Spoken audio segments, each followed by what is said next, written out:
সাথী বন্ধুগণ,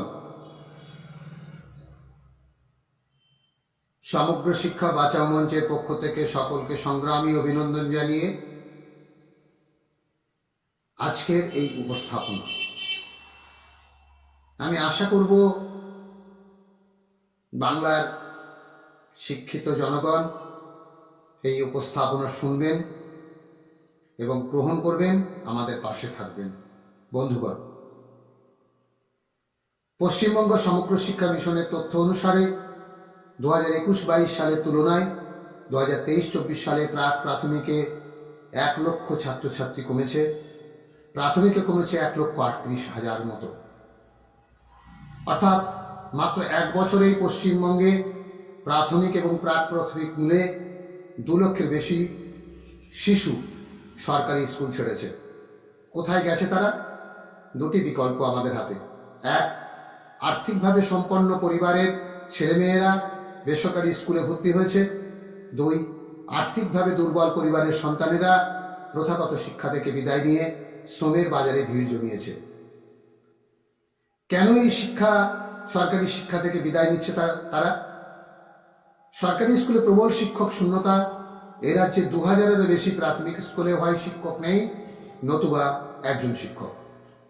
সম্প্রতি শিক্ষা দপ্তরের এক পরিসংখ্যানে জানা যাচ্ছে একজন শিক্ষক এমনকি একাই 5টি ক্লাস নিচ্ছেন। উদাহরণ হিসেবে আমরা বর্ধমানের রায়নার ভাদিয়াড়া প্রাথমিক স্কুলের একমাত্র শিক্ষক সংবাদ মাধ্যমে জানিয়েছেন 2টি ক্লাসকে একসঙ্গে বসিয়ে পড়ান তিনি। একটি ক্লাসে পড়া দিয়ে অন্য ক্লাসে যান। এভাবে তিনি পরপর ক্লাসগুলি করেন। তাতে পড়াশোনা কতটুকু হয় আমরা তা সকলেই বুঝতে পারি। পড়াশোনা প্রাথমিক স্কুলে কি হয় তা বুঝতে গেলে শিক্ষককে পড়ানো ছাড়া আর কি কি করতে হয় তা জানাও জরুরি। একজন শিক্ষককে মিড ডে মিলের হিসেব রাখা, বাজার করা, নির্বাচন কমিশনের নির্দেশে ভোটের কাজ করা, সরকারি নানা কর্মসূচিতে যোগদান, সরকারি মিটিংয়ে যাওয়া ইত্যাদি বহুমুখী কাজ করতে হয়। এগুলি না করলে সরকারি নির্দেশে অমান্যর অভিযোগে শিক্ষককে শাস্তির মুখে পড়তে হয়। ফলে শিক্ষার যা হয় হোক, ছাত্র কিছু শিখুক আর না শিখুক, শিক্ষককে সরকারি নির্দেশ পালন করতেই হবে, ছুটতেই হবে। শিক্ষা বহির্ভূত এই কাজগুলি শিক্ষকদের দিয়ে না করানোর দাবি শিক্ষকদের পক্ষ থেকে বারবার উঠেছে।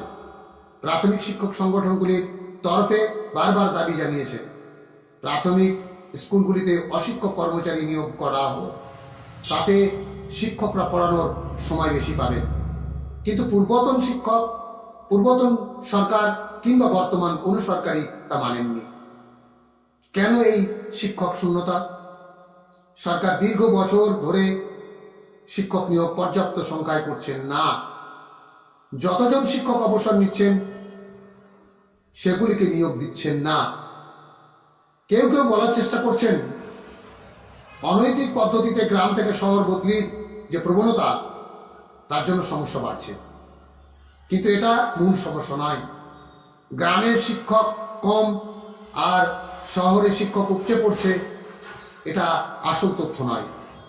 আসল সমস্যা তৈরি হয়েছে সরকার পর্যাপ্ত শিক্ষক নিয়োগ না করায়। ফল কি দাঁড়াচ্ছে? ফল তো নানা সমীক্ষায় উঠে আসছে। শিক্ষক, অভিভাবকরা সবাই বুঝছেন যে ক্লাসে যা শেখা উচিত ছাত্ররা তা শিখছে না। দ্বিতীয় শ্রেণীতে শেখার বিষয় শিখছে তৃতীয় শ্রেণীতে, তৃতীয় শ্রেণীর শেখার বিষয়টি শিখছে চতুর্থ শ্রেণীতে। এইভাবে চলছে। একটা উল্লেখযোগ্য অংশ তাও শিখতে পারছে না। এর জন্য দায়ী কে? সরকার কি পড়ানোর জন্য যথেষ্ট শিক্ষক দিয়েছে? ন্যূনতম যতজন শিক্ষক আছেন তাদের কি পড়ানোর যথেষ্ট সময় এবং সুযোগ দিচ্ছে সরকার? সমস্ত স্কুলে যথাযথ পরিকাঠামো তৈরির উদ্যোগ নিয়েছে?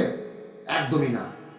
বাস্তবে শিশুর শিক্ষা জীবনে ক্ষতি, এই যে রাজকীয় আয়োজন চলছে, এটা তো সরকারি উদ্যোগেই হচ্ছে। তাহলে সরকার এই শিশুমেধ যজ্ঞের দায় নেবে না কেন? এ চিত্র শুধু পশ্চিমবঙ্গেরই নয়, ভারতের সব রাজ্যেই কম বেশি এই জিনিস লক্ষ্য করা যাচ্ছে। কেন্দ্রীয় সরকারের জাতীয় শিক্ষানীতিতে একজন শিক্ষক দিয়ে বহু ক্লাস চালানোর গাল ভরা নাম হচ্ছে মাল্টিগ্রেড টিচিং, অর্থাৎ একজন শিক্ষকের একই সময়ে একাধিক ক্লাসে বহু জিনিস পড়ানো। শুনতে খুব ভালো লাগলেও বাস্তবে এর মধ্য দিয়ে কোনো বিষয় আদৌ কিছু শেখানো যায় কি? এই যে নৈরাজ্য শিক্ষার নামে চলছে, এর মধ্যে কোনো সচেতন অভিভাবক তার সন্তানদের ভবিষ্যৎ বলি দিতে পারেন না। তাই চলছে সরকারি শিক্ষা থেকে বিদায় নিয়ে বেসরকারি শিক্ষার পালা। কিন্তু যাদের সরকারি শিক্ষা ব্যবস্থা থেকে বেসরকারি শিক্ষায় যাওয়ার সুযোগ নেই, তাদের সন্তানদের ভবিষ্যৎ রক্ষা হবে কিভাবে? এ বিষয়ে কেন্দ্র ও রাজ্য সরকারের কোনো হেলদোল নেই। তারা নির্লজ্জের মতো ব্যস্ত পুঁজিপতিদের স্বার্থ রক্ষায়, আর ব্যস্ত কিভাবে রাজ্যের ক্ষমতায় এসে লুটের ভাণ্ডার দখল করা যায়। শিক্ষার অধিকার আইন আজ প্রহসন। একদিকে সরকার আইন করে বলছে 14 বছর বয়স পর্যন্ত প্রাথমিক শিক্ষা বাধ্যতামূলক, অন্যদিকে এই কেন্দ্রীয় সরকারি যে শিক্ষানীতি এনেছে তাতে দরিদ্র ঘরের সন্তানদের শিক্ষা থেকে বিদায় নেওয়াই ভবিতব্য। আসলে সরকার একটা বিরাট অংশের মানুষকে শিক্ষা জগৎ থেকে সম্পূর্ণ দূরে রাখতে চায়। শিক্ষার নামে অধিকাংশকে কার্যত সাক্ষরতার মধ্যেই আটকে রাখতে চায়, যাতে তারা জ্ঞান বিজ্ঞান চর্চার গভীরে প্রবেশ করতে না পারে।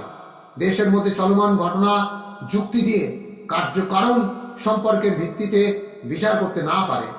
সরকারি শিক্ষা প্রতিষ্ঠান বর্জন করে বেসরকারি ক্ষেত্রে আসা এর যথার্থ সমাধান নয়।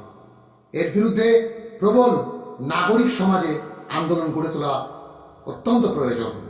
বেসরকারি শিক্ষা সার্বজনীন শিক্ষার বিরোধী। সেখানে টাকা যার শিক্ষার সুযোগ পাবে, মানুষের অর্থনৈতিক সংকট যেভাবে বাড়ছে এবং তার পাশাপাশি ক্রমাগত বেড়ে চলেছে বেসরকারি শিক্ষার মাসুল, তাতে আগামী দিনে এই সুযোগও থাকবে না। আজকের একটা বিরাট অংশের সম্পন্ন মানুষের সেজন্য বাঁচিয়ে রাখতে হবে সরকারি শিক্ষা ব্যবস্থাকে। তথ্যসূত্র, আনন্দবাজার পত্রিকা। ধন্যবাদ।